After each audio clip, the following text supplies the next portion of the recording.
9वां अध्याय। ऋषि बोले, हे राजन, रक्त बीज के मर जाने पर एवं युद्ध में अन्य असुरों के भी मारे जाने पर शुंभ निशुंभ दैत्यों का क्रोध बढ़ गया। फिर दैत्यों की प्रधान सेना का साथ लेकर निशुंभ युद्ध में दौड़ा चला आया। उसके आगे पीछे दाएं बाएं बड़े बड़े दैत्य थे। वे क्रोध के मारे होठ काट रहे थे। शुंभ भी अपनी सेना के साथ मातृगणों से लड़कर चंडिका को मार डालने की इच्छा से आ गया। दोनों दैत्य बादलों की तरह बाणों की वर्षा करने लगे। अपने बाणों के समूह से चंडिका ने उनके बाण काट दिए। फिर शस्त्र समूह से उन दैत्यों के अंगों पर प्रहार किया। निशुंभ ने तीखी तलवार तथा चमचमाती ढाल उठा ली। देवी के पराक्रमी वाहन सिंह पर प्रहार किया। अपने वाहन पर इस प्रकार प्रहार होते देख देवी ने क्षुरप्र नामक बाण द्वारा निशुंभ की बड़ी तलवार तथा 8 चक्रों वाली ढाल भी काट दी। तलवार और ढाल के कट जाने पर उस दैत्य ने शक्ति चलाई। उसे आते देख देवी ने चक्र द्वारा उसके 2 टुकड़े कर डाले। तब तो अत्यंत कुपित होकर निशुंभ दानव ने शूल उठा लिया और उसे फेंक दिया। देवी जी ने मुक्के के प्रहार से उसे चूर चूर कर दिया। दैत्य ने गदा उठाकर फिर चंडिका की ओर फेंकी। देवी ने उसे भी त्रिशूल द्वारा काट दिया और वह भस्म हो गई। फिर अंत में देवराज को फरसा उठाए आता देखकर देवी ने बाण समूह से प्रहार कर उसे पृथ्वी पर गिरा दिया। उस भयानक पराक्रमी भाई निशुंभ के इस प्रकार धराशायी होने पर शुंभ क्रोध में भर गया और अंबिका को मारने के लिए सामने आया। वह रथ पर बैठा हुआ था। उसकी बड़ी बड़ी अनुपम 8 भुजाएं थी। उनमें 8 भयंकर शस्त्र शोभायमान थे। उन्हें भुजाओं से सारे आकाश को ढांपकर वह शोभित हो रहा था। उसे इस प्रकार आता देखकर देवी ने शंख बजाया और धनुष की अत्यंत दुस्सह टंकार की। समस्त दैत्यों के तेज नष्ट करने वाले घंटे का शब्द करके उससे दिशाओं को भर दिया।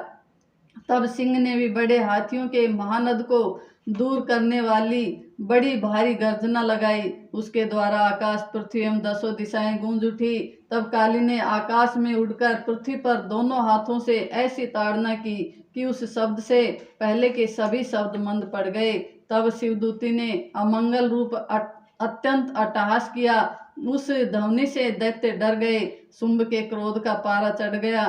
फिर जबकि अंबिका ने कहा कि हे दुरात्मा, ठहर ठहर, तब आकाश में स्थित देवता जय जयकार करने लगे। शुंभ ने पहुंचकर आग बरसाती हुई भयानक शक्ति चलाई। अग्नि को पहाड़ की तरह आती हुई उसे देखकर देवी ने भारी उल्का से उसे दूर हटा दिया। शुंभ ने फिर सिंहनाद किया। उससे त्रिलोकी गूंज उठी। हे राजन, उस सिंहनाद का इतना घोर शब्द था जैसे कि वज्रपात हो। उसने बाकी शब्दों को परास्त कर दिया। तब शुंभ द्वारा छोड़े हुए बाणों को देवी ने तथा देवी द्वारा चलाए गए बाणों को शुंभ ने अपने अपने उग्र बाणों द्वारा सैकड़ों हजारों टुकड़े कर दिए। तब चंडिका ने कुपित होकर शुंभ को शूल से मारा। उसके लगते ही वह मूर्छित होकर पृथ्वी पर गिर पड़ा। इतने में निशुंभ चैतन्य होकर वहां पहुंच गया। हाथ में धनुष लेकर बाणों से काली तथा सिंह पर प्रहार कर दिया। उस दानवराज ने अपनी 10,000 भुजाएं बना ली। फिर चक्रों का प्रहार करने लगा। तब घोर संकटों का नाश करने वाली भगवती दुर्गा ने अपने बाणों से चक्र तथा सभी बाणों को काट गिराया। तब निशुंभ दैत्य सेना से आवृत होकर चंडिका के वध के लिए हाथ में गदा को लेकर बड़े वेग से भागा। वेग से आते हुए उसकी गदा को तीखी तलवार के द्वारा चंडिका ने काट दिया। फिर दैत्य ने शूल उठा लिया। शूल हाथ में लिए उस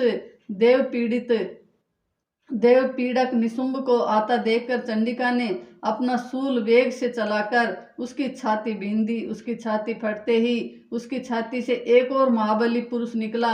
वह खड़ी रहे इस प्रकार कहने लगा। उस निकलते हुए पुरुष की यह बात सुनते ही देवी आवाज करके हंसी और तलवार से उसका सिर काट दिया। फिर पृथ्वी पर गिर पड़ा। तब भयानक दाढ़ों वाला सिंह दाढ़ों से असुरों के सिर खुरच खुरच कर खाने लगा। वैसे ही काल ने तथा शिवदूती ने बहुत से दैत्यों का भक्षण कर डाला। कुछ एक घोर संग्राम से भाग गए एवं कितने दैत्यों को काली तथा शिवदूती ने खा डाला और कई सिंह के ग्राह से बन गए। जय माता। 10वां अध्याय।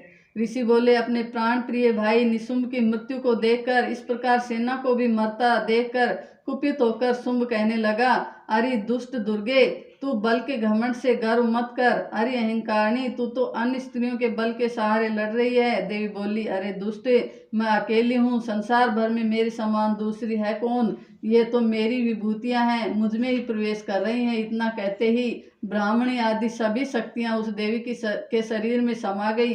अकेली अंबिका देवी रह गई। देवी बोली, मैं अपनी ऐश्वर्य शक्ति संपन्न अनेक विभूतियों के रूप में यहाँ पहले विद्यमान थी, अब मैंने सभी रूप समेट लिए, अब तो अकेली युद्ध में खड़ी हूँ, तू भी स्थिर हो जा। ऋषि बोले, तब सभी देवता तथा दैत्यों के देखते देखते देवी और शुंभ इन दोनों में युद्ध छिड़ गया। तीखे बाणों की वर्षा तथा भयंकर अस्त्र शस्त्र से उन दोनों का युद्ध सभी लोगों के लिए भयंकर प्रतीत होने लगा।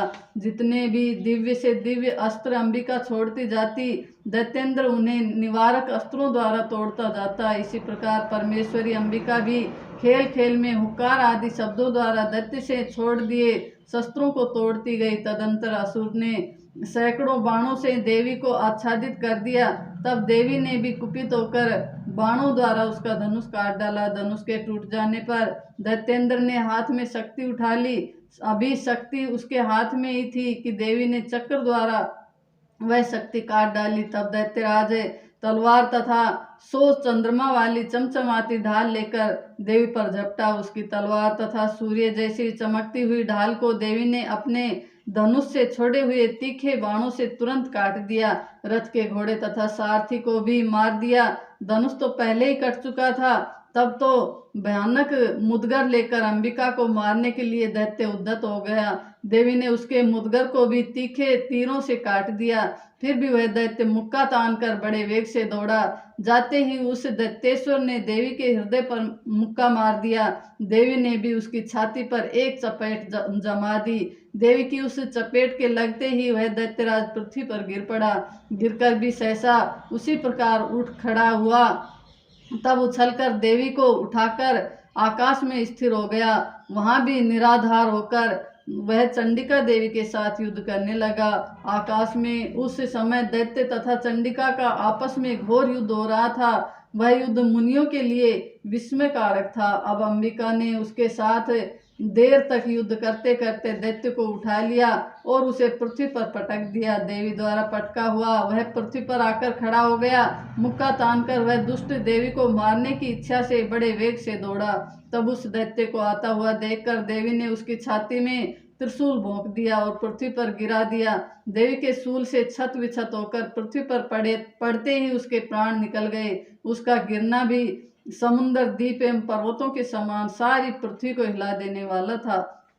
उस दुरात्मा के मरते ही सारा जगत स्वस्थ एवं प्रसन्न हो गया। आकाश भी बहुत ही साफ दिखाई देने लगा। पहले जो उपद्रवी मेघ उठ रहे थे तथा उल्कापात हो रहे थे वे सभी शांत हो गए। दैत्यों के मारे जाने पर नदियां भी अपने अपने मार्ग पर चलने लगी। उसकी मृत्यु होते ही सभी देवताओं के मन प्रसन्न हो गए। गंधर्व मनोहर गायन करने लगे। अप्सराएं गण नाचने लगी। दूसरे बाजे बजाने लगे। वायु पवित्र होकर चलने लगी। सूर्य उज्जवल होकर चमकने लगा। शांत हुई अग्निशालाओं की अग्नियां जलने लगी। दिशाओं की भयंकर आवाजें शांत हो गई। प्रजा सुखी हुई और सर्वत्र शांति का साम्राज्य हो गया। जय माता दी।